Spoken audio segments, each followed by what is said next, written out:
Hello everyone, this is Muhammad Tariq from Learnwell with Tariq Sir, presenting a new video for the students of class 9th from English NCERT book Beehive. And today we will learn the chapter number 8, Reach for the Top. And this story is motivational story and it consists of two parts. First one is about Santosh Yadav and second one is about Maria Sharapova. And Santosh Yadav, she is a climber. She climbed Mount Everest, that is highest peak in the world, twice. Firstly, she climbed it in May 1992 and the second time in 1993. And she is the first woman to successfully climb Mount Everest twice. So first part is about Santosh Yadav. तो हम संतोष यादव के बारे में पहले part में पढ़ने वाले हैं और दूसरा पार्ट जो है वो मारिया शारापोवा के बारे में है, जो एक टेनिस प्लेयर हैं. इन दोनों की ज़िंदगी के बारे में, इनके अचीवमेंट्स के बारे में आज हम पढ़ेंगे.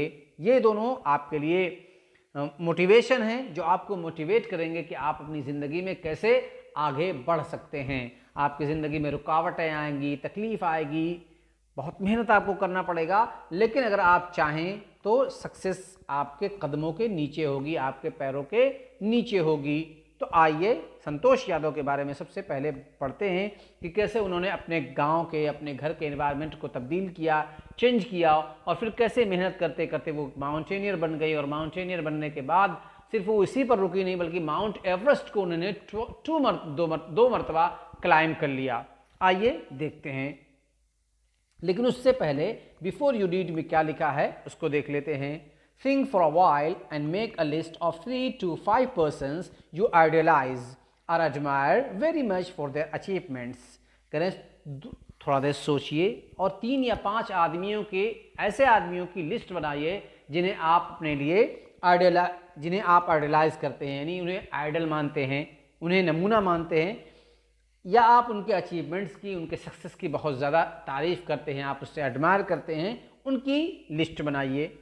Your idols may be from any space of life, sports, medicine, media or art and culture.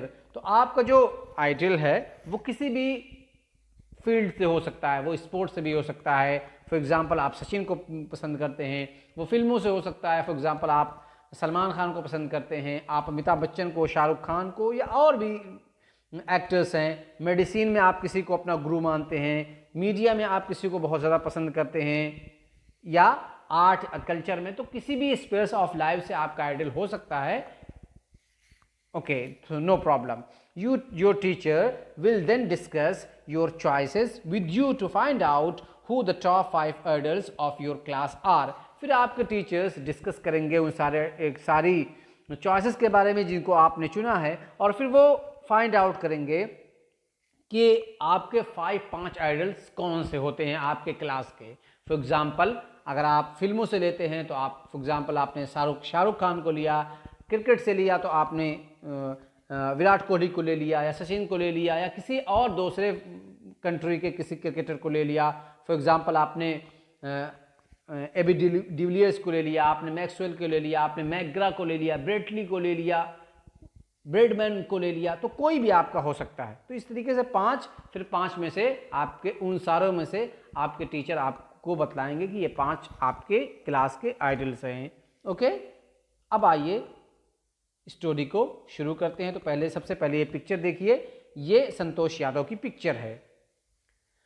The only woman in the world who has scaled Mount Everest twice was born in a society where the birth of a son was regarded as a blessing, and a daughter, though not considered a curse, was not generally welcome.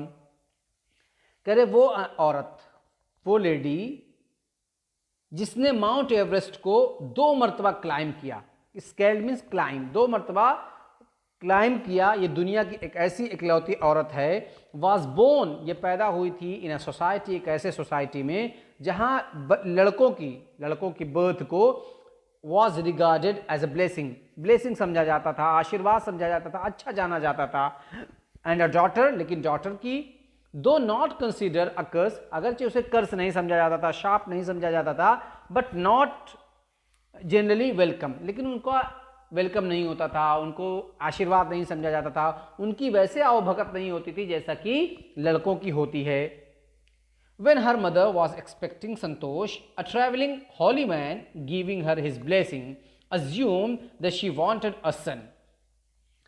और जब उनकी माँ उनको expect कर रही थी, यानी जब वो अपनी माँ के पेट में थी, अबाउट टू बी बोर्न, जब पैदा होने वाली थी, तो एक ट्रैवलिंग होली मैन मीन्स कोई प्रीस्ट, बाबा, फकीर, सेंट, कोई भी इस तरह का एक आदमी था जो इधर उधर ट्रैवल करता रहता था, उसने उनकी माँ को ब्लेसिंग्स दी, यानी आशीर्वाद दिया।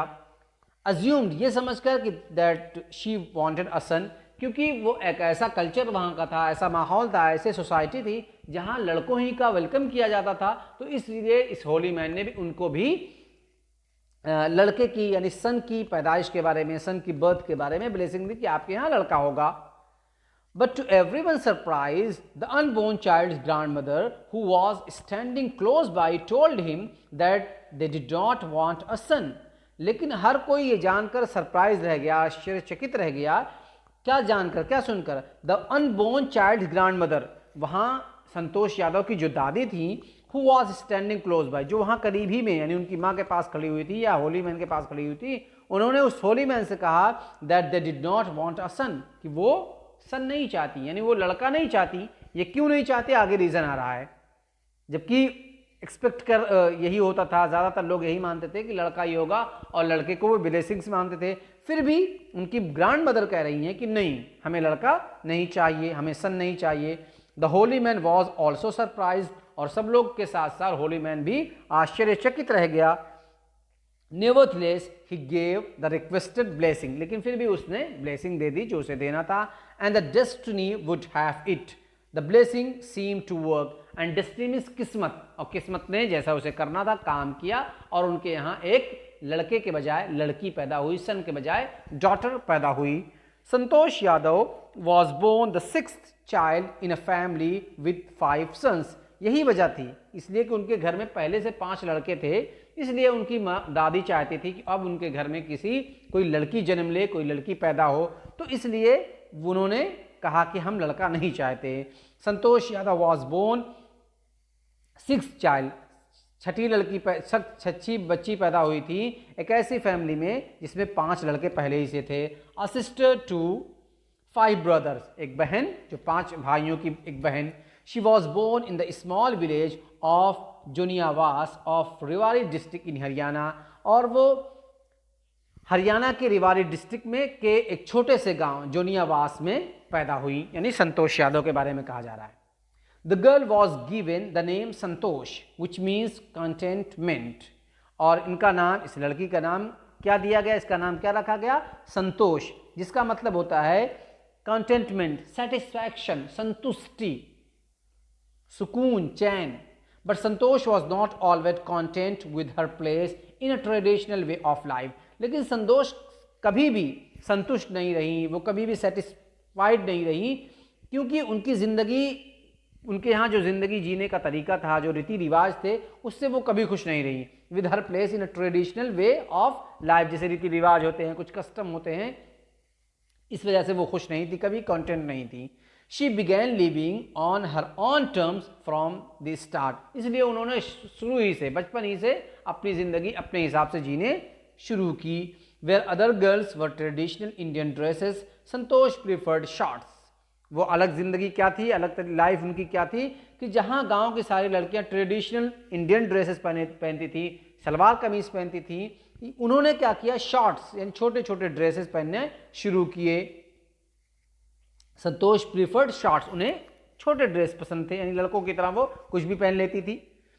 Looking back she says now from the very beginning I was quite determined that if I chose a correct and rational path the other around me had to change, not me. और वो क्या कहती थी, looking back, जब वो अपने बचपन की चीज़ों को याद करती हैं, रिकॉल करती हैं, तो वो कहती हैं कि शुरू ही से आई वॉज क्वाइट डिटरमाइंड, मैं बहुत ज़्यादा डिटरमाइंड थी, यानी मेरे अंदर कुछ करने का मैं बहुत ही ज़्यादा इरादे वाली थी, मैं मजबूत इरादा करती थी कि जो मैंने ठान लिया वो मुझे करना है। और वो कह रही थी कि अगर आप इस तरह के डिटरमाइंड हो that if a chose a correct path, और आपने सही रास्ता चुन लिया है, तो और आपने रैशनल पाथ को चुना है, रैशनल पाथ, लॉजिकल पाथ, जिसमें सही या गलत को आप समझ रही हो, अगर ऐसा पाथ, ऐसा तरीका, ऐसा रास्ता आपने चुना है, तो आपको चेंज होने की ज़रूरत नहीं है। The others around me had to change, जो लोग मेरे आसपास के हैं वो खुद चेंज हो जाएंगे, मुझे चेंज होने की ज़रूरत बिल्कुल भी नहीं है कि मैं चेंज हो जाऊं उनके लिए, यानी जैसे वो कह रहे हैं वैसे मैं अपनी लाइफ जीऊं, ऐसा मैं बिल्कुल भी करने वाली नहीं हूं। यानी संतोष यादव ये कह रही हैं। Santosh parents were affluent landowners who could afford to send their children to the best schools। Santosh Yadav के जो पेरेंट्स थे, यानी उनके माता पिता थे, वो affluent means well to do, wealthy, मालदार थे, काफ़ी उनके पास पैसे थे, धन दौलत थी। और लैंड ऑनर्स, जिन्हें हम ज़मींदार कहते थे, वो ज़मींदार थे। Who could afford to send their children, जो अपने लड़कों को, अपने बच्चों को आसानी से भेज सकते थे अच्छे स्कूल में, बड़े स्कूल में। इवन द कंट्रीज कैपिटल, यहाँ तक कि जो कंट्री का यानी इंडिया का कैपिटल है न्यू दिल्ली, वहाँ भी भेज सकते थे। Which was quite close by, जो बहुत ही ज़्यादा नज़दीक था, करीब ही में था। But in line with the prevailing custom in the family, Santosh had to make do with the local village school. In line with means following or in accordance with, according to, यानी जैसा चल रहा है उसी के मुताबिक उनको भी ढलना था, ऐसे उन्हें भी करना था। In the line with the prevailing custom in the family, जो फैमिली का कस्टम था, जो वहाँ का ट्रेडिशन था, जो रीति रिवाज थी, उनको उसे फॉलो करना था। इसलिए Santosh had to make do with the local village school, इसलिए उन्हें गांव के स्कूल में जाना पड़ा। जबकि माता पिता के पास इतना पैसा था कि वो उन्हें गांव के लोकल स्कूल में भेजने के बजाय कहाँ भेज सकते थे, न्यू दिल्ली भेज सकते थे, कंट्री के कैपिटल में भेज सकते थे। So she decided to fight the system in her own quiet way when the right moment arrived। इसलिए उन्होंने फैसला किया कि हमें इस गांव के सिस्टम को, अपने घर के सिस्टम को बहुत ही खामोशी के साथ चेंज करना है, लेकिन हमें अभी नहीं, जब सही वक्त आएगा, सही टाइम आएगा तब। And the right moment came when she turned 16, और जब वो 16 साल की हो गई तब एक सही वक्त आ गया कि वो इस वे को, इस सिस्टम को वो चेंज करें। At 16, most of the girl in her village used to get married। क्या होता था कि 16 साल की लड़कियों में, उम्र में, उनके गांव की लड़कियों में से अक्सर की शादी हो जाती थी, यानी सबकी शादी हो जाती थी। संतोष was also under pressure from her parents to do the same, और संतोष पर भी प्रेशर था उनके माता पिता की तरफ से कि उन्हें भी ऐसा करना है, यानी उन्हें भी शादी कर लेनी है। A marriage as early as the was the last thing on her mind, और संतोष यादव के माइंड में मैरिज है, जो शादी थी, वो सबसे लास्ट थिंग थी। Last means least important thing, यानी सबसे कम जिसकी अहमियत हो, ऐसी उनके माइंड में थी। She threaten her parents that she would never marry if she did not get a proper education. अब उन्होंने शादी करने के बजाय अपने पेरेंट्स को धमकाना शुरू किया, डराना शुरू किया कि वो तब तक शादी नहीं करेंगी जब तक उन्हें प्रॉपर एजुकेशन नहीं मिल जाती। She left home and got her self enrolled in a school इन दिल्ली, इसलिए उन्होंने घर छोड़ दिया और उन्होंने अपना एडमिशन दिल्ली के एक स्कूल में ले लिया। When her parents refuse to pay for her education, she politely inform them of her plan to earn money by working part time to pay her school fees. जब उनके पेरेंट्स ने, माता पिता ने कहा कि ठीक है, हम तुम्हारी फीस नहीं देंगे, एजुकेशन की फीस नहीं देंगे, उन्होंने डिनाई कर दिया, तो संतोष यादव ने उन्हें पोलाइटली यानी विनम्रता से इन्फॉर्म किया कि उनका ये प्लान है, वो पार्ट टाइम जॉब करके अपने स्कूल की फ़ी पे कर सकती हैं, करे देंगी वो। हर parents then agreed to pay for her education, और जब उन्होंने देखा कि वो ऐसा करने को कह रही है, तो चूँकि वो पहले से डिटरमाइंड थी, बहुत ही ज़्यादा वो जानते थे कि ये ऐसा कर डालेगी, इसलिए वो लोग उसकी फीस देने पर एग्री कर लिए और फीस देने लग गए। Wishing always to study a bit more and with her father slowly getting used to her urge for more education, Santosh pass the high school examination and went to Jaipur. अब क्या हुआ कि संतोष यादव के अंदर हमेशा एक विश थी, एक डिज़ायर था कि थोड़ा सा और पढ़ लें, अ बिट मोर, थोड़ा और पढ़ लें, थोड़ा और पढ़ लें। और ये चीज़ धीरे धीरे उनके फादर के अंदर भी पैदा होने लगी और उन्होंने उनको अर्ज किया, अर्ज मीन्स स्ट्रॉन्ग डिज़ायर, उसको उभारा फॉर मोर एजुकेशन, ताकि वो और भी ज़्यादा पढ़ लें। Santosh pass the high school examination, उन्होंने हाई स्कूल पास किया और फिर वो जयपुर चली गई। She joined Maharani college and got a room in Kasturba hostel, जहां उन्होंने महारानी कॉलेज में एडमिशन लिया और कस्तूरबा हॉस्टल में वो रहने लग गई, एक रूम लेकर। संतोष रिमेंबर्स कस्तूरबा हॉस्टल फेस दी अरावली हिल्स, और वो रिमेंबर करती हैं, याद करती हैं कि कस्तूरबा हॉस्टल के सामने अरावली हिल भी था, पहाड़ी भी थी। I used to watch villagers from my room going up the hill and suddenly vanishing after a while. वो कहती हैं कि मैं देखा करती थी गांव वालों को कि अपने रूम से कि वो ऊपर तो जाते हैं लेकिन अचानक वो वैनिश हो जाते हैं, यानी गायब हो जाते हैं कि कहाँ चले गए थोड़ी देर के बाद। One day I decided to check it out myself. Check it out means find out the truth. मैंने सच्चाई जानने का फैसला किया कि देखूं ये लोग जाते कहाँ हैं। I found nobody except a few mountaineers. जब मैं वहाँ पहुँची तो मैंने देखा कि वहाँ कोई नहीं है सिवाय कुछ माउंटेनियर्स के। I asked if I could join them. मैंने उनसे पूछा कि क्या मैं उनको ज्वाइन कर सकती हूँ, यानी मैं उनके साथ आ सकती हूँ। To my pleasant surprise, they answered in the affirmative and motivated me to take to climbing. और तब तो मैं बिल्कुल खुशी से बिल्कुल पागल हो गई, यानी बहुत ही आश्चर्यचकित हो गई, बिल्कुल खुशी वाले आश्चर्यचकित हो जाना। और दे आंसर्ड, कब? जब उन्होंने जवाब दिया अफर्मेटिव, यानी पॉजिटिव वे में, हाँ हाँ तुम ज्वाइन कर सकती हो, आओ हमारे साथ आ जाओ। और उन्होंने सिर्फ ज्वाइन करने के लिए नहीं कहा बल्कि उन्हें मोटिवेट भी किया to take the climbing, climb करने के लिए, यानी माउंट पर चढ़ने के लिए। Then there was no looking back for this determined young girl. Looking back means to progress without interruption. अब पीछे मुड़कर उन्होंने देखा ही नहीं, पीछे मुड़े बगैर आगे बढ़ जाना, उसे बोलते हैं looking back, no looking back. Then there was no looking back, फिर उन्होंने पीछे मुड़कर नहीं देखा। For this determined young girl, यानी इस डिटरमाइंड यंग गर्ल ने, she saved money and enrolled in a course at Uttarkashi Nehru Institute of mountaineering. और सिर्फ यही नहीं कि वो इसके लिए तैयार थे बल्कि इन्होंने उसके लिए पैसे भी जमा करने शुरू कर दिए और उन्होंने एक Uttarkashi Nehru Institute of mountaineering में कि एक कोर्स में उन्होंने एडमिशन भी ले लिया। My college semester in Jaipur was to end in April but it ended on the 19th of May। कह रही है कि मेरा जो कॉलेज का सेमेस्टर था जयपुर वाला वो अप्रैल में ख़त्म होने वाला था, लेकिन किसी वजह से हो सकता है एग्ज़ाम पोस्टपोन हो गया हो तो वो मई में जाकर ख़त्म हुआ, मई में जाकर ख़त्म हुआ। And I was suppose to be in Uttarkashi on the 21st, और इसलिए मैं उत्तरकाशी में 21st को पहुँच गई क्योंकि मुझे वहाँ पहुँचना था। So I did not go home, क्योंकि मुझे यानी 19 को मेरा एग्ज़ाम ख़त्म हुआ और 21 को मुझे यहाँ पहुँचना था, तो मैं वहाँ से डायरेक्ट उत्तरकाशी आ गई एंड मैं घर नहीं गई, मैं वापस घर नहीं गई। देखो ये डिटर्मिनेशन देखो कि घर भी नहीं गई सेमेस्टर कंप्लीट होने के बाद। Instead I headed straight for the training, बल्कि मैं उसके बजाय घर जाने के बजाय मैं सीधा ट्रेनिंग पर आ गई। Headed straight for means went towards, training की तरफ आ गई, यानी उत्तरकाशी आ गई।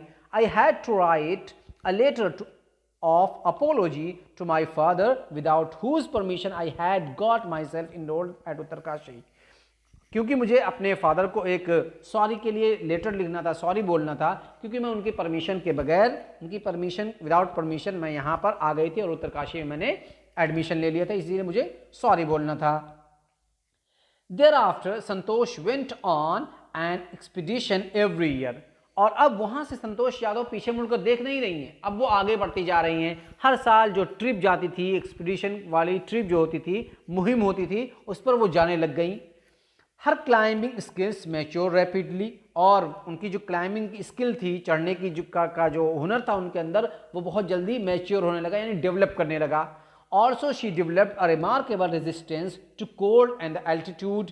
और फिर उन्होंने अपने आप को डेवलप किया, और वो जो डेवलप था वो रिमार्केबल रेजिस्टेंस, मतलब वो एक अजीब चीज़ थी, हर चीज़ को लड़ने की क्षमता, हर चीज़ को बर्दाश्त करने की क्षमता, कि किसी भी हालत में या किसी भी माहौल में वो अपने आप को ढाल लें, उसी को बोलते हैं रेजिस्टेंस।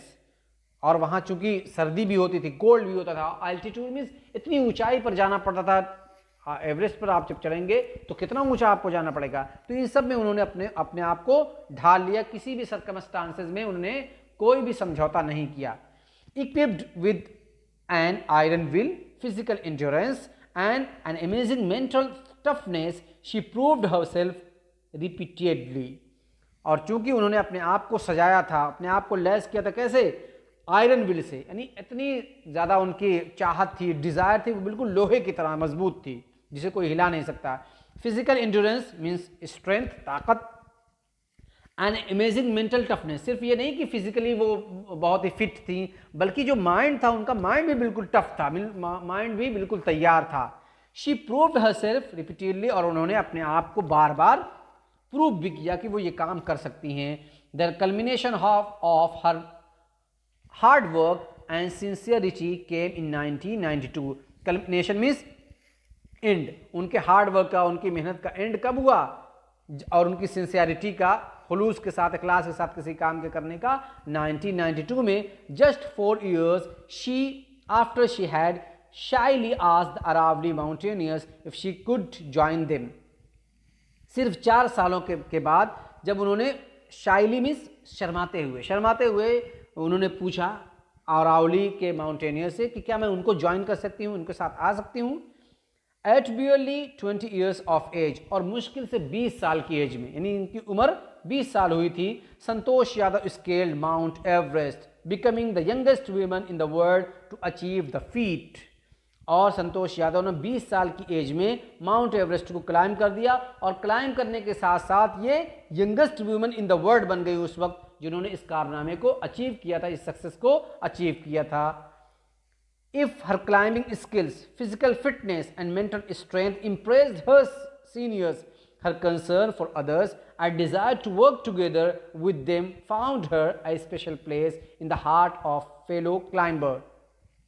तो जो उनके सीनियर्स थे, तो उनके सीनियर के दिलों में तो इनके लिए खूब जगह थी, यानी उनके दिल में भी उनके दिलों में इनके लिए, इसके लिए, संतोष यादव के लिए खूब जगह थी, क्योंकि इनकी जो क्लाइंबिंग स्किल थी, जो फिजिकल जिस्मानी फिटनेस थी, मेंटली स्ट्रेंथ था, इन सब से उनके सीनियर बहुत ही ज़्यादा इंप्रेस हो चुके थे।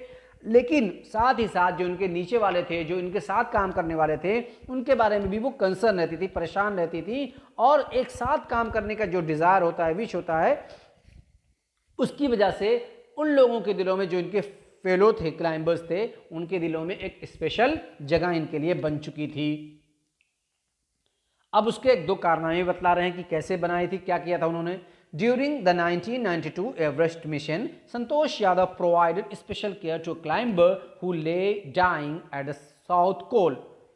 कि जब 1992 में वो माउंट एवरेस्ट पर गई थी, उसी वक्त एक स्पेशल केयर उन्होंने एक ऐसे क्लाइंबर को प्रोवाइड किया था जो वहाँ साउथ पोल में जाकर जिसकी डेथ हो गई थी। She was unfortunately unsuccessful in saving him. वो अगरचे उसको बचाने में नाकामयाब रहीं, उन्होंने बचा नहीं सकी उसको। However she manage to save another climber, लेकिन एक दूसरे क्लाइंबर को उन्होंने किसी तरीके से बचा लिया। और कैसे बचाया? मोहन सिंह को, who would have met with the same fate. और हु वुड हैव मेट, वो मिलता द सेम फेट मीन्स, मतलब उसका भी अंजाम और उसका भी रिजल्ट वही होता जो पहले क्लाइंबर का हुआ था, जो मर गया था। Had she not shared her oxygen with him, अगर संतोष यादव अपना ऑक्सीजन उसके साथ शेयर ना करती, यानी ऐसा नहीं कि मुझे भी तो ऑक्सीजन की ज़रूरत है, सिर्फ अपना ऑक्सीजन अपने पास ही रखी, किसी को शेयर नहीं किया, बल्कि उस क्लाइंबर को, दूसरे क्लाइंबर को, मोहन सिंह को उन्होंने शेयर भी किया ताकि उसकी जान बच जाए। Within 12 months, Santosh found herself a member of an Indo-Nepalese women expedition that invited her to join them. और सिर्फ within 12 months, 12 महीनों के अंदर अंदर संतोष यादव ने अपना एक मकाम बनाया, और वो इंडो नेपलीज वीमेन एक्सपीडिशन की मेंबर भी बन गई, जिन्होंने उनको इनवाइट किया उनको ज्वाइन करने के लिए। She then scale the Everest a second time, तब उन्होंने माउंट एवरेस्ट को दोबारा क्लाइम किया। thus setting a record as the only woman to have scaled the Everest twice। और यहीं पर उन्होंने अपने रिकॉर्ड को दर्ज कराया कि वो माउंट एवरेस्ट को 2 मरतबा क्लाइंब करने वाली वीमन हैं, and securing for herself and India a unique place in the annals of mountaineering. और जो माउंटेनियरिंग का इतिहास था उसमें उन्होंने इंडिया को एक यूनिक प्लेस, एक बड़ी जगह दे दी कि उनके यानी कंट्री की, इंडिया की रहने वाली एक लड़की ने माउंट एवरेस्ट को 2 मरतबा क्लाइंब कर लिया है। In recognition of her achievements, the Indian government bestowed upon her one of the nation's top honors, the Padma Shri। और उनके इस अचीवमेंट्स को रिकग्नाइज करने के लिए, रिकग्नाइज करते हुए जो इंडिया की गवर्नमेंट थी, उन्होंने उनको जो इंडिया का टॉप ऑनर है, जो एक अवार्ड है, हाईएस्ट अवार्ड है, उस अवार्ड को उनको दिया पद्मश्री, यानी पद्मश्री से उनको दिया गया। Describing her feeling when she was literally on the top of the world, Santosh has said। तो अपनी फीलिंग को वो डिस्क्राइब कर रही है जब वो दुनिया के सबसे ऊपर वाले हिस्से पर थी, on the top of the world पर थी। संतोष हैज सेड, वो कहा करती हैं, it took some time for the enormity of the moment to sink in. वो कह रही है कि ये जो क्षण था, enormity of the moment means very great moment, ये जो क्षण था, ये जो लम्हा था, उसको समझने में इट टुक सम टाइम, इसने थोड़ा सा टाइम लिया। To sink in means to be understood, कि क्या हुआ, मैं कहाँ पहुँच गई, इसको समझने में मैं समझ नहीं सकी। लेकिन जब मैं समझी तो मैंने क्या किया, then I unfurled the Indian tricolour and held it aloft of on the roof of the world. लेकिन जब मैं समझ गई तो मैंने उसको खोल दिया, यानी ट्राई कलर को, तिरंगे को, और मैंने वहां दुनिया के टॉप पर, उस दुनिया के छत पर उसको लेकर मैं खड़ी हो गई।